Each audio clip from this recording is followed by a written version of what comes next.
Olá pessoal, tudo jóia? Bom, vamos falar hoje sobre as síndromes vestibulares periféricas. São algumas enfermidades, nós vamos citar algumas, né, de maior relevância. É um tema um pouquinho complexo, mas eu creio que devagar aqui a gente vai indo aqui e dá para entender tranquilo, beleza? Bom, vamos falar então da vertigem, né? Ou em espanhol também chamada de vértigo. A vertigem, pessoal, para quem ainda não teve contato com essa terminologia, é a alucinação de movimento. É quando o paciente tem a sensação de que está sendo girado, né? Ou o ambiente que está em volta esteja girando. Então, a definição mais correta para vertigem é alucinação de movimento, de rotação ou giro do nosso corpo ou do ambiente que nos rodeia. Essa sensação ela é caracterizada como uma sensação polimorfa, né? Como assim polimorfa? Existem várias formas de ser descrita pelo paciente. Desde instabilidade, né? O paciente se refere instável em sua determinada postura, ou até mesmo insegurança de marcha, né? O paciente tem insegurança para caminhar, para manter uma movimentação contínua, perda do domínio do corpo, né? Laxitude, angústia também. Alguns pacientes podem referir para você sensação de angústia. E o que acontece? Não é uma enfermidade, tá? Senão um sintoma que abrange aí uma série de etiologias múltiplas, tá? Então a vertigem ela é um sintoma que em muitas enfermidades ela é citada como um complemento ali de sua clínica, ok? Bom, vamos lá.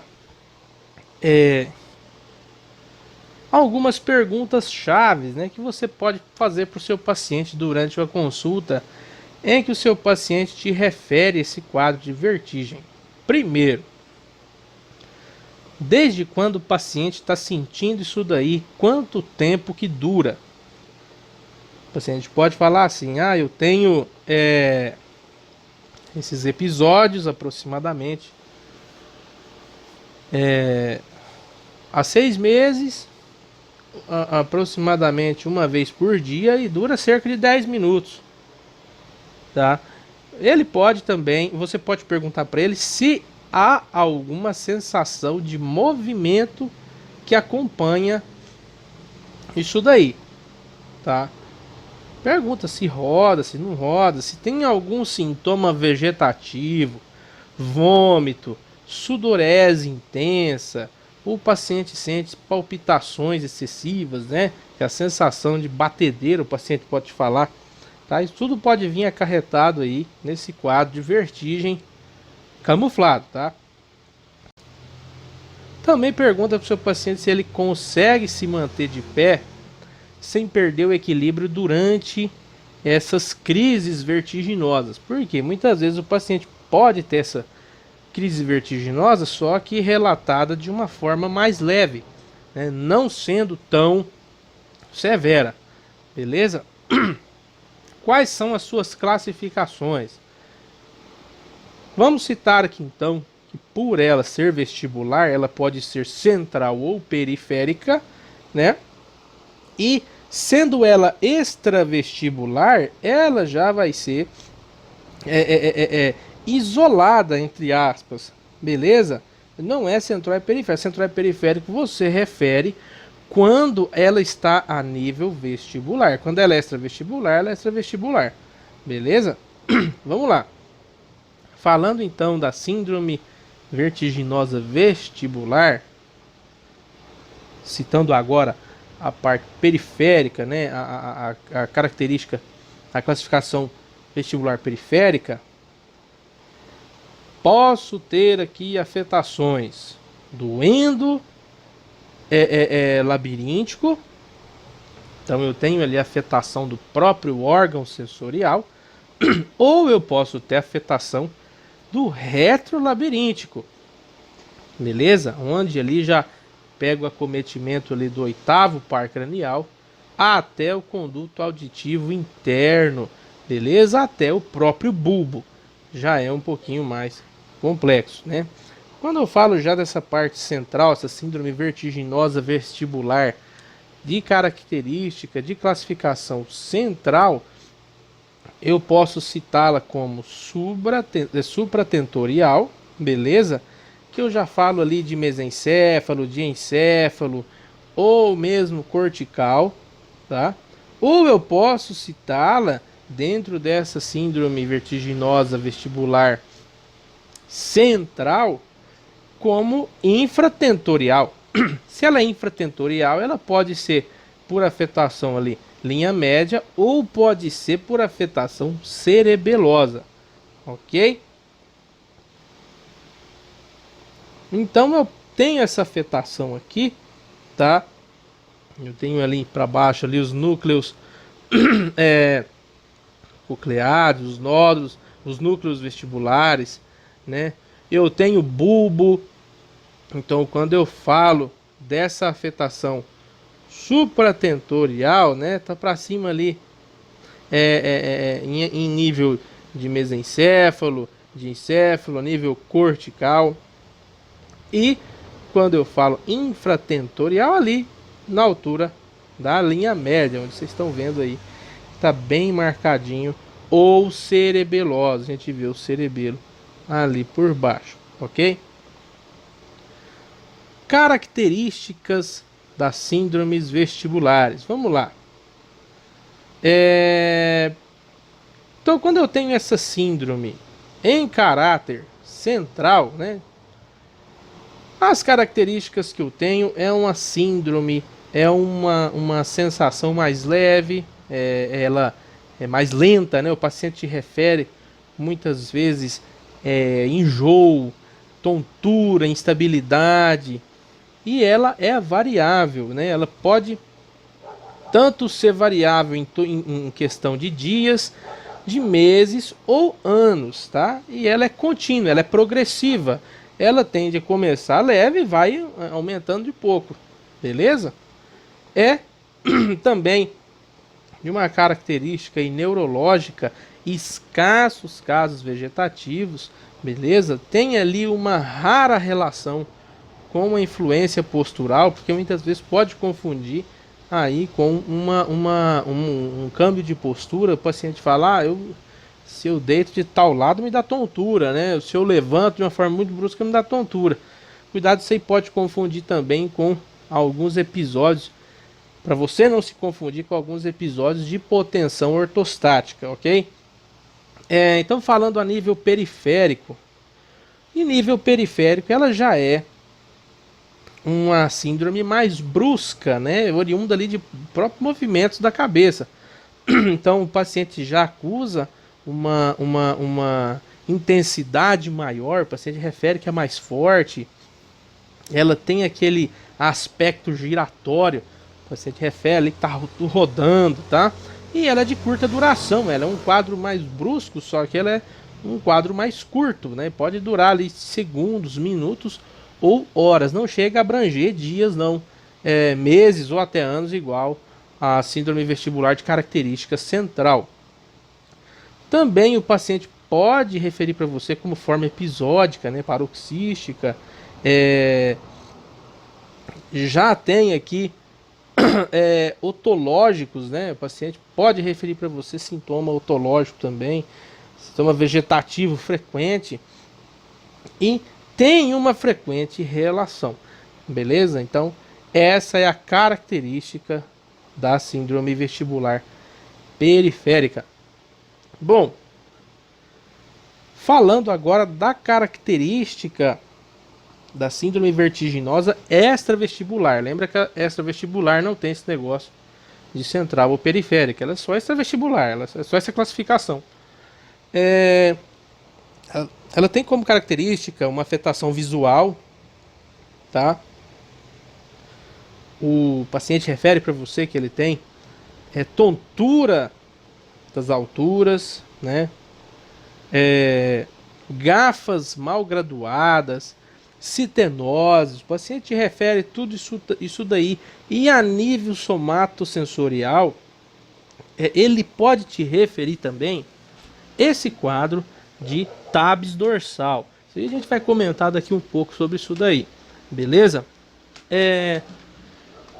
Se tratando da parte neurológica central, você pode ter associado aí também episódios de hemorragia, tumores, malformações, esclerose múltipla. Pode vir de arrasto aí de outra enfermidade isso daí, tá? E a nível psicogênico, né, de característica, pode ser uma vertigem postural, como a gente falou. E essa questão da vertigem postural foi aquilo que a gente comentou. O paciente adota certo tipo de posição e ele fala para você que fica tonto naquela posição, tá? Fóbico, tá? Associado a transtorno do medo também, transtorno de conversão, tudo isso daí pode estar associado. Quando eu falei para vocês sobre o tabes dorsal, né? Também vocês vão achar esse termo como tabes dorsalis. O que isso quer dizer? A nível somatosensorial, simplesmente é quando há uma degeneração neuronal ocorrendo de uma forma lenta, tá? Então, essa degeneração prejudica o trânsito de informação, né, sensorial lá para o cérebro, beleza? Então, isso é o tabes dorsalis ou tabes dorsal, o que você vai encontrar por aí, beleza? Bom, outra característica que a gente citou também são as gafas mal graduadas, né? Vamos falar disso daí um pouquinho. Essas gafas, o que a gente pode falar sobre isso daí? Transtorno relacionado à visão, né? Principalmente ali aquele paciente que tem uma má formação uma má formação quando se fala a nível ocular, beleza? Então eu já começo a falar ali se tá visão borrosa, uma visão turva. Isso está associado a esse paciente ter esses episódios, esses quadros vertiginosos, beleza? A síndrome vestibular periférica, você já vai ouvir falar de algumas enfermidades associadas, como neurites vestibular, como labirintite. Então, já tem essa afetação, essa questão de enfermidade ali associada diretamente a esse paciente, beleza? E essa doença de Meniere, né? Essa síndrome ou enfermidade de Meniere, você vai ver isso daí como um distúrbio de ouvido interno, né? Isso causa, esse distúrbio de ouvido interno, ele ocasiona esses episódios vertiginosos, beleza? Outra situação também que a gente tem que citar são as questões das fístulas, dessas fístulas, né, perdão, perilinfáticas. A fístula perilinfática, ela vem ali como uma fístula que ela afeta a comunicação diretamente entre a orelha média do paciente e a orelha interna, né? Essa é o que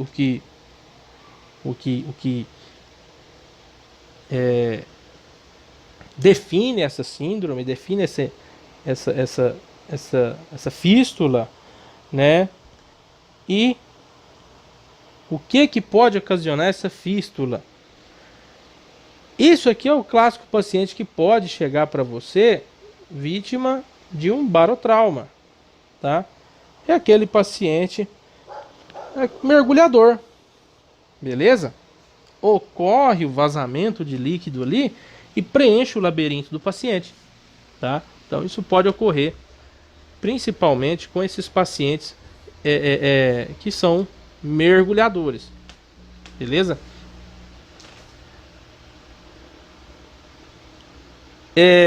Pessoal, então hoje a gente vai até aqui, beleza? Na próxima aula a gente vai desenvolver muito bem essa enfermidade de Meniere, né? Vou trazer alguns exemplos para vocês.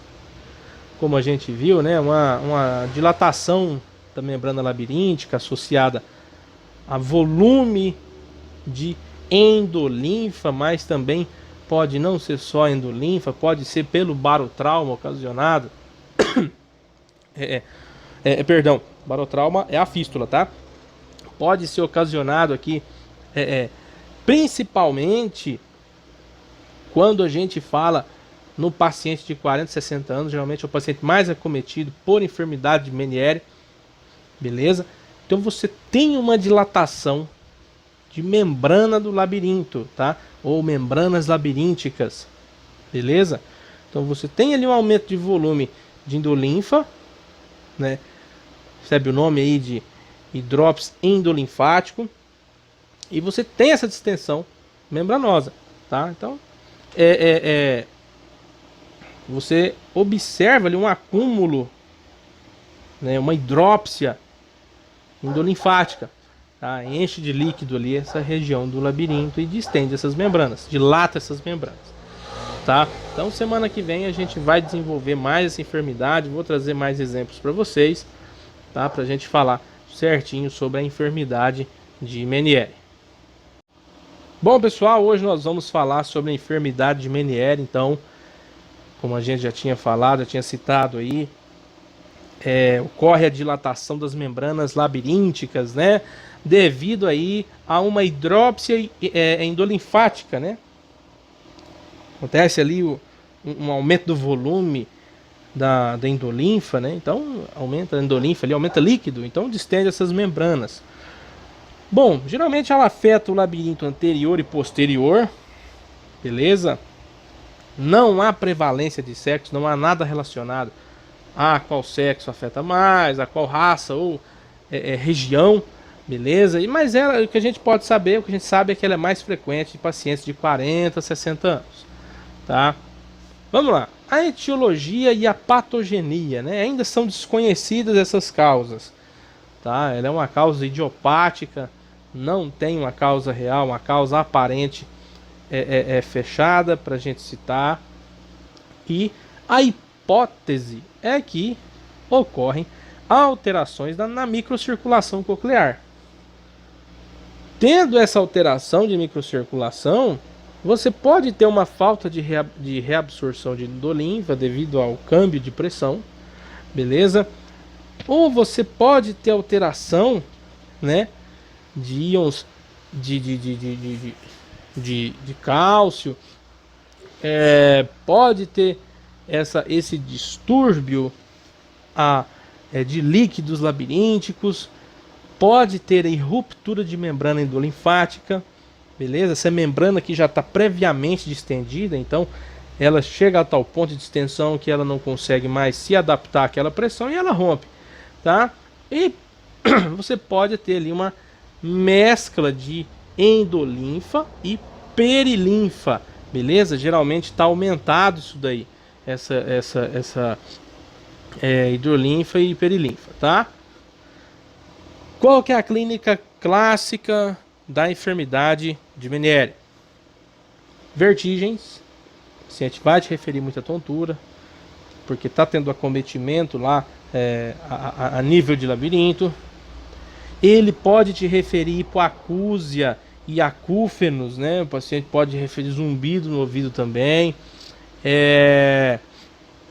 Essa vertigem, ela pode ser incapacitante, variável, é aquela vertigem que o paciente não consegue fazer mais nada, tá? Pode ter tamponamento óptico, modificação da audição pelas 20º horas, pode ter aura. O que seria essa aura?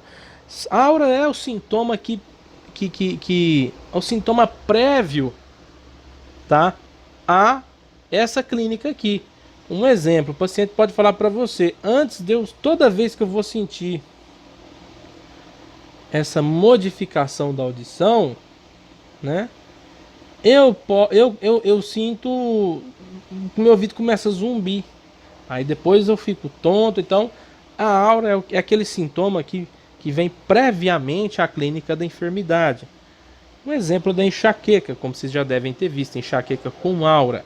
Como assim enxaqueca com aura? O paciente refere: geralmente quando vai me dar enxaqueca, começa a me dar enjoo primeiro, aí eu já sei que eu vou ter enxaqueca. Começa a me dar tontura, beleza? Então isso é a aura. Vamos lá. A hipoacúsia de percepção flutuante, que as caídas em Graves, né, também aí referida como pantonal. Plenitude ótica, intolerância a sons ou distorção sonora. O paciente começa a referir um desconforto a determinado tipo de som, determinado tipo de frequência, tá? E esses zumbidos começam a se tornar constantes e intermitentes. Ele vai te referir isso daí. Ainda falando da etiopatogenia, a gente falou que ela é de uma etiologia desconhecida. A etiopatogenia, nós temos aí alguns fatores associados, são múltiplos fatores. Primeiro são os fatores anatômicos, né? Primeiro, a escassa pneumatização mastoidea, né? Então você tem essa má formação e altera, dá esse câmbio de pressão aí devido a essa escassa pneumatização mastoidea. Hipoplasia do aqueduto vestibular, tá? Herança genética, né? Herança recessiva multifatorial de penetrância incompleta. Você pode ter fator imunológico associado, como fator viral também associado. Então você tem ali, pode ter também associado aí citomegalovírus, tá? Vamos lá. Também vírus herpes, tá? Esqueci de falar para vocês, pode ter vírus herpes associado também. Fatores vasculares, beleza? Às vezes o paciente está com hemorragia dentro do labirinto, beleza? Pode ser devido a um trauma prévio ou alguma outra coisa, ou até mesmo episódio isquêmico. O paciente começa a padecer dessa enfermidade devido a uma isquemia no labirinto, tá? Migrânia, enxaqueca, vasoespasmos, dano no ouvido interno. Fatores psicológicos também, tá? Pode estar associado ali personalidade neurótica, aquele excesso de estresse. O paciente pode apresentar essa clínica aqui devido a isso aqui, beleza? Problemas familiares, problemas laborais, tudo isso aqui vai acarretar uma alta carga de estresse para o nosso paciente. Consequentemente, pode alterar essa personalidade do paciente, o paciente adquirir uma personalidade neurótica, tá? Então cada caso é um caso, mas o arroz com feijão, a gente fala, é isso daí mesmo, beleza? Então tá bem explicadinho aqui. História natural, né? Como assim história natural? Você tem algumas fases: início, fase ativa e fase final. Quando eu falo da fase inicial, o paciente começa referindo hipoacúsia, tá? O paciente começa referindo zumbido no ouvido, beleza? E eu tenho a fase ativa da doença, que eu começo a ter essa repetição de crise com frequência, tá? Geralmente ali 5, 20 anos, entre os 5 aos 20 anos. E a fase final, vamos lá, é aonde eu tenho essa hipoacúsia mantida, beleza? É persistente. E esses acúfenos, eles são permanentes, tá? E tem a característica também de ser já bilateral. Como que eu trato essa enfermidade? Vamos lá. Primeira coisa, esse meu paciente aqui é aquele paciente que tem que estar de repouso. Porque é um paciente que vai levantar, ele vai sentir tontura e pode cair, pode ocasionar um trauma, tá? Então, repouso, vou fazer uma sedação vestibular no meu paciente e vou fazer ali antiemético, né? Vou inibir esses enjoos aí, esses mareios do meu paciente. Beleza? E a manutenção, o suporte psicológico, a educação do paciente. Esse paciente tem que ter uma reeducação em termos de questão postural, em termos de como se portar, porque ele tem uma enfermidade que transtorna o equilíbrio dele. Tá? Então, que o negócio tem que ser diferente. E os cuidados gerais e dietéticos, né? Aquela dieta leve, suspensão de tóxicos, né? O paciente... orientar o paciente a abandonar os hábitos tóxicos, como tabaco, álcool, café também. A hiperestimulação pela cafeína também pode ocasionar isso daqui. O chá também, dependendo do chá, ele tem uma alta descarga de cafeína, beleza?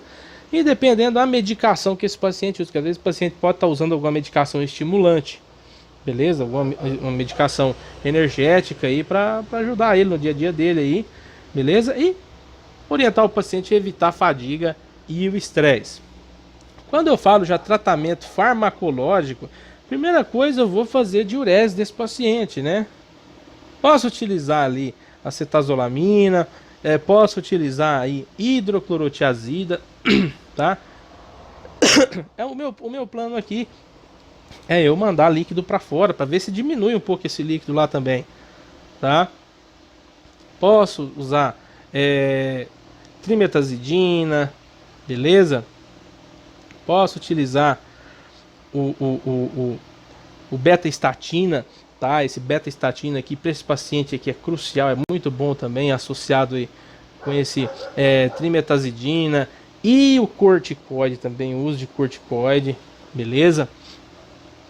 Se o paciente tem muitos episódios de vertigem, principalmente essa vertigem incapacitante, aí aqui eu já tenho que fazer a cirurgia do vértigo, essa cirurgia para conservar para regular essa vertigem do meu paciente, tá? Então pode ser conservadora, só eu vou lá e faço a descompressão do saco endolinfático, perdão, só minha voz hoje tá meio tô meio rouco.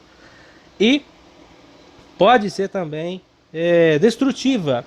Quando eu falo dessa cirurgia destrutiva, eu cito aqui especificamente falando, pega esse nome aí, que esse nome é bem chatinho, ó. Cocleossaculotomia. Tá bom? Faça a cocleossaculotomia. A labirintectomia. Eu faço essa ressecção do labirinto.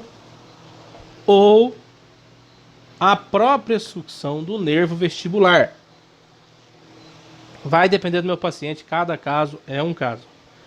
Beleza, pessoal? Então, terminamos aqui então a enfermidade de Meniere.